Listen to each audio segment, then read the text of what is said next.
would want to stay with her. Mom's words cracked through the silence like a whip, her voice loud enough for the entire family gathered in the room to hear. She didn't flinch. She wanted it to hurt. My father leaned back in his chair and laughed, a cold, hollow sound that made my skin prickle. The laughter spread like poison through the whispers around the room. Before we begin, drop a comment and tell us where are you from and from which city you're watching our videos. And after watching the whole video, don't forget to tell us what would you do in this situation? Be honest. Tell me in the comments below. We read every comment. Let's begin. I felt the heat crawl up my neck, my fists clenched under the table, but my face remained still. They wanted me to break. They wanted me to cry. Instead, I looked straight at them and said calmly, clearly, "We'll see." Gasps flickered across the room. My cousin snorted. My aunt shifted uncomfortably, but I didn't give them time to respond. I stood, my heels clicking against the marble floor, each step defiant, cutting through their laughter. "Where do you think you're going?" Dad called after me, mocking. I didn't turn back. "Somewhere you'll wish I hadn't." The door slammed behind me, but their laughter still echoed in my ears. I drove through the night with my hands gripping the wheel so tightly the leather dug into my palms. My vision blurred, not from tears, but from rage burning so deep it hurt to breathe. Because they didn't know. They didn't know about him, and they had no idea what tomorrow was about to bring. Morning came, and with it, silence.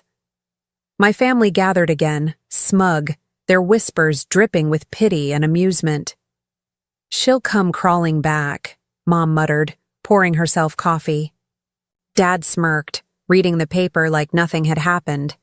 But when the heavy oak doors opened and my husband stepped inside, their faces drained of color. He wasn't dressed casually like the man they assumed had left me. No, he walked. In wearing a tailored suit, sharp and commanding, documents tucked under his arm. His presence filled the room, steady and unshakable. Mom's cup rattled against the saucer. Dad lowered his paper slowly, confusion shadowing his face. My husband's voice was calm, but every word carried weight. "Good morning. I believe there's something you should know. Every contract you've signed in the last 6 months, every agreement you thought was in your control, is in my name." The room fell silent, not even a breath. I stood beside him, watching my family's faces twist in shock. The same people who had called me worthless less than 12 hours ago. Mom's lips trembled. Dad's laugh was gone. And for the first time, they understood.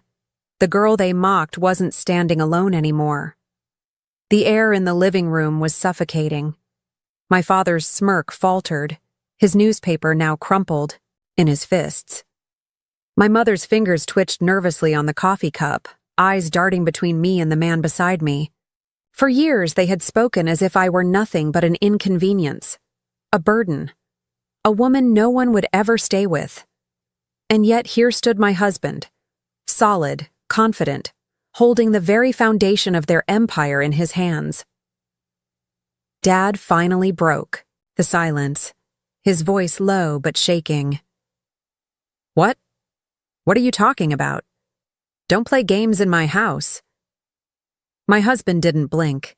He placed the thick folder of contracts onto the table, sliding them across the polished wood until they stopped right in front of my father. The sound was like a gavel slamming down. "Not a game," he said. "Every deal you signed with your partners, every merger you thought you controlled, they were funneled through holding companies I own. Which means you work for me now." Gasps erupted around the room. My aunt's hand flew to her mouth. My uncle leaned forward, squinting at the papers, as though by staring hard enough he could undo what was written there. I crossed my arms, my voice steady. "You told everyone last night that no man would want me, that I'd never have stability. But you were too blinded by your arrogance to see what was standing right in front of you." Mom slammed her cup down, porcelain shattering. "This is ridiculous. Contracts, papers. You think you can just walk in here and humiliate us in front of our family?" My husband tilted his head, his calmness more terrifying than anger. "I don't think," he replied. "I know. And humiliation? That's what you've done to your daughter, time and time again. You just never expected the tables to turn." Dad's face went red, veins straining against his neck. He stood abruptly, jabbing a finger toward me. "You knew about this, didn't you? You schemed this." I met his glare, my voice cold and sharp. "No, I survived you. There's a difference." The words cut deeper than I imagined. His mouth opened, but nothing came out. He looked small suddenly, no longer the towering figure who had controlled every room, every conversation, every decision. My cousin whispered under her breath, "She planned this the whole time." Mom shot her a deadly look, but it didn't matter. The damage was done. The illusion of their power was cracking, and everyone could see it. Dad snatched the contracts off the table, scanning furiously through the pages. His hands trembled. "These are forged. They have to be. There's no way." "Check the signatures," my husband interrupted. "Your signature is on every page. You signed them yourself. All legal, all binding." The room tilted for a moment, the tension so thick it felt like breathing smoke. Finally, Mom snapped, her voice shrill. "You don't belong here. You, both of you. You think this makes you powerful? You're still nothing without us, without this family name, without this house." "House?" I cut her off, stepping forward. "This house? It's not even yours anymore." The room froze, heads whipped toward me. Even my husband looked at me, surprised. I pulled a folded deed from my purse, letting it fall onto the table beside the contracts. "You were too busy mocking me to notice the foreclosure notice last month. I bought it outright. This house? It belongs to me now." The silence that followed was deafening. For the first time in my life, they didn't have a word to throw back at me. My father's hand tightened on the contracts. His pride was slipping, his empire crumbling in front of his relatives. He had spent years teaching me to be quiet, to be obedient, to know my place. But today, my place was standing above him. "Get out," he finally growled, his voice hoarse. "Both of you. Get out of this house."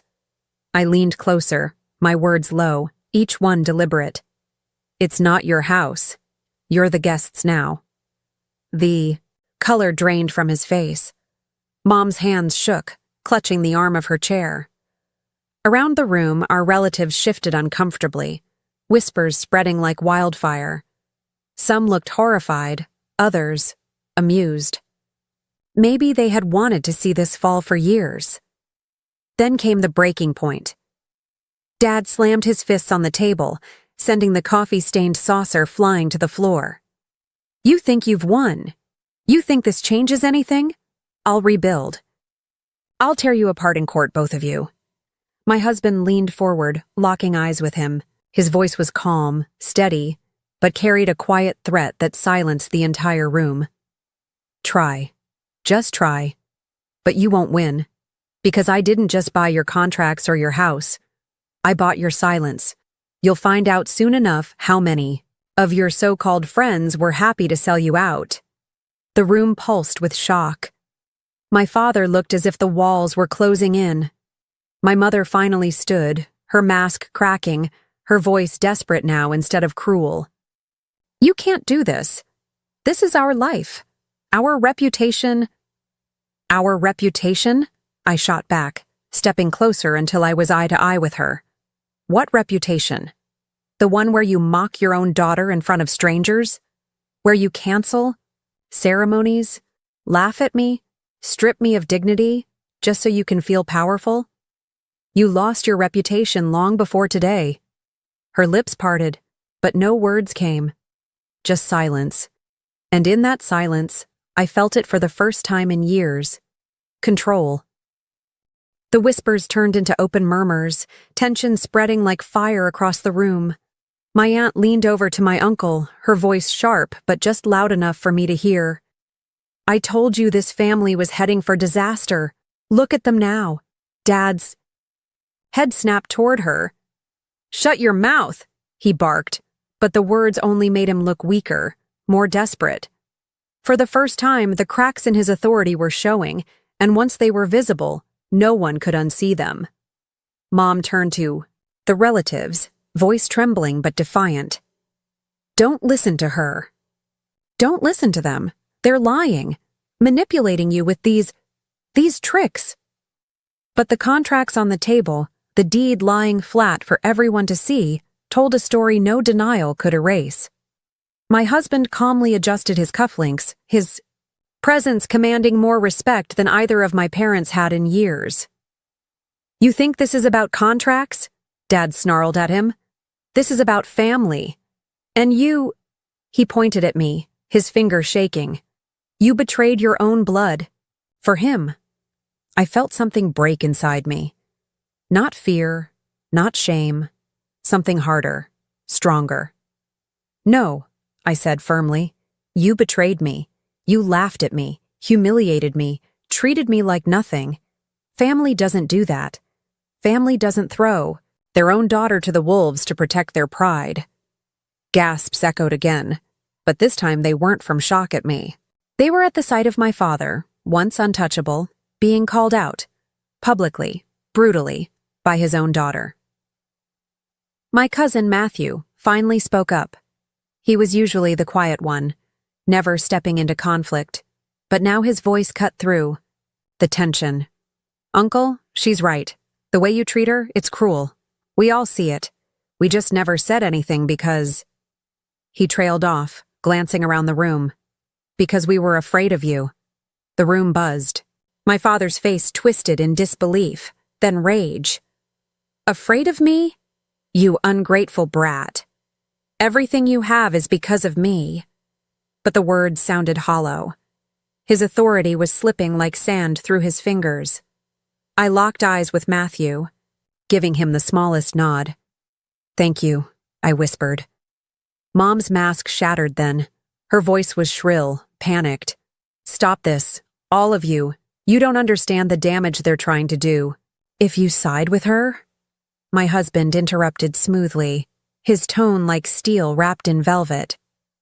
"Siding with her doesn't mean betraying anyone. It means standing for what's right, something you've forgotten." Dad pounded the table. Again, but this time, no one jumped. The fear was gone. All that was left was pity. That's when Uncle Robert leaned forward, his voice low but firm. "I've worked with you for years," he said to Dad, "and I've seen how you treat her. Dismissing her, ridiculing her. You think power makes you untouchable. But power doesn't last when it's built on cruelty." Dad stared at him, stunned. Uncle Robert turned to me. "If this house is yours now, if those contracts are his," he gestured at my husband, "then maybe it's time the rest of us decide who we respect more." The shift was palpable. My parents weren't just losing control. They were losing the very foundation of their influence, loyalty. Mom tried one last desperate play. She stood, her hands gripping the back of the chair for support. "You'll regret this," she hissed at me. "You think you're strong now, but when people turn on you, when you're alone, you'll realize we were the only ones who truly cared." I laughed softly. Not mockingly, but with the weight of years of pain. Cared? You don't even know what that word means. Caring doesn't sound like, "No man would want her." Caring doesn't cancel ceremonies to humiliate your own daughter. Caring doesn't come wrapped in laughter at my expense. Her face crumpled, but still she didn't apologize. Couldn't. Pride was all she had left. My husband placed a hand gently on my back, grounding me, before speaking to the entire room. "Listen carefully. The era of intimidation is over. Every person here has a choice. continue enabling two people who thrived on humiliation, or stand with honesty, dignity, and respect. One by one, heads began to nod. The weight of silence wasn't on me anymore. It was on them, my parents, the so-called pillars of this family. Dad stumbled back into his chair, his hands shaking, as he stared at the contracts again, as if the ink would magically vanish. This isn't possible, he muttered, his voice almost broken. It is, I said simply. And it's done. The final blow came when my aunt, Mom's own sister, stood up. I won't keep pretending you've hurt her for too long. If siding with her means cutting ties with you, so be it. The room erupted. Relatives argued, whispered, made choices in real time. And I stood there, calm, centered, no longer the quiet girl in the corner. For once, they had to look at me, not as their victim, but as their equal. No, as their better. As the chaos swirled, Dad leaned forward, his voice low, almost a whisper only I could hear. You think this makes you powerful, but power fades. And when it does, you'll come crawling back. I met his stare without flinching. No, Dad, the only thing fading here is you. And with that, I turned away, leaving him drowning in the silence of his own defeat. The room had turned into a battlefield of whispers and shifting loyalties. Aunts and uncles were quietly taking sides. Cousins were no longer looking at my father with fear, and the once mighty walls of his authority had become paper thin. Dad sat hunched, the contracts limp in his trembling hands, his face pale.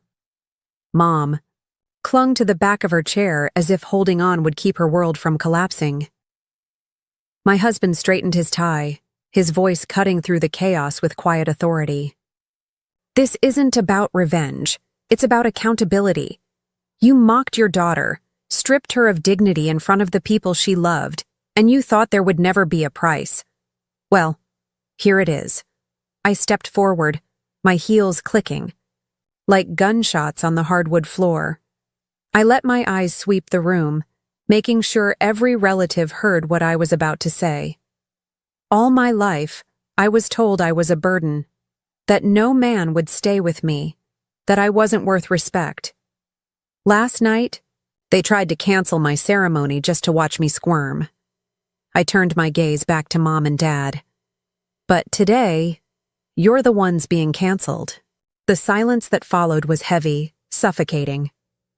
Mom finally broke it, her voice cracking. We're still your parents. You can't just erase us.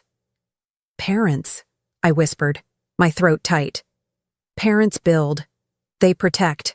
They love. You tore me down and laughed while doing it. That's not parenting. That's cruelty. Her lips trembled, but she had nothing left to fire back. My father slammed the contracts on the table, his last act of defiance. Fine, take it all. The house, the contracts, the family's sympathy. But mark my words, you'll never escape our shadow. Everyone will remember us, not you. I leaned closer, my voice low, sharp, and final. They'll remember, yes, but not the way you think. They'll remember the day your empire fell because of your arrogance. They'll remember the daughter you underestimated, and they'll remember that you laughed until the laughter stopped. His jaw clenched, but there was no fight left in his eyes. Just emptiness. One by one, my relatives began to leave. Some hugged me on the way out, quiet words of support passing between us. Others just avoided my parents' eyes, unwilling to face their downfall head-on. The room that had once been theirs felt more like mine with every departing step. Finally, only the four of us remained. Me, my husband, my mother, and my father. I straightened, my voice calm.